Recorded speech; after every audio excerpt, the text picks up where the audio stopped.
mayroon pong mga pag-aaring mga armas ang mag-asawang Duterte Carpio na nakalista po sa PNP Firearms Division na hindi po inilista sa Statements of Assets and Liability, Net Worth, documents ng ating pong pangalawang Pangulo sa kahit anong taon mula 2007 hanggang 2025. Yung pong pinakahuling lista na linabas lang po ngayong pong linggo. Hindi bababa sa 50 armas ang pagmamay-ari umano ni na Vice President Sara Duterte at asawang si Attorney Manasseh Carpio.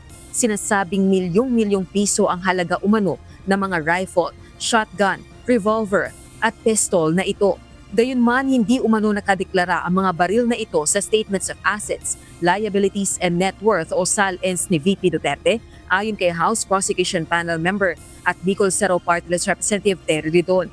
Kaya naman kabilang sa mga testigong nais ipatawag ng House Prosecution Panel, kaugnay nito ay ang mga kinatawan ng Philippine National Police Firearms and Explosives Office, firearms dealer o nagbenta ng mga armas na ito sa mag-asawang Duterte at valuation expert.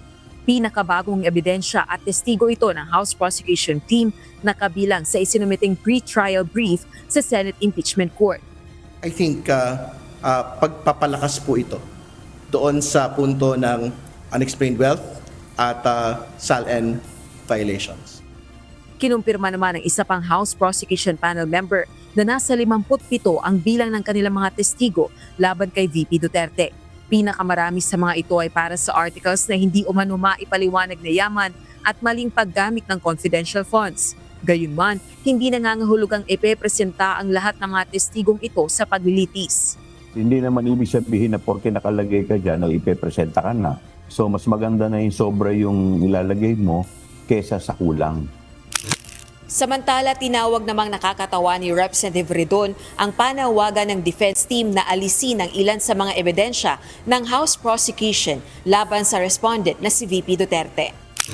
Ito umano ang nakasaad sa pre-trial brief ng kampo ng pangalawang Pangulo. Kabilang na dito ang ulat ng Anti-Money Laundering Council o AMLAC sa bilyong pisong halaga ng covered at suspicious transactions na iniuugnay sa bank accounts ni Vice President Duterte. They want the evidence to be basically constrained only to what had been submitted in the original impeachment complaints. Tingin ko po nakakatawa yun. Kasi ang totoo naman nothing prevents the House Committee on Justice, nothing prevents the articles of impeachment, nothing prevents anyone from actually submitting new evidence, new information up until the pre-trial proceedings. And more importantly, nothing prevents any party from actually introducing new evidence during the trial process itself.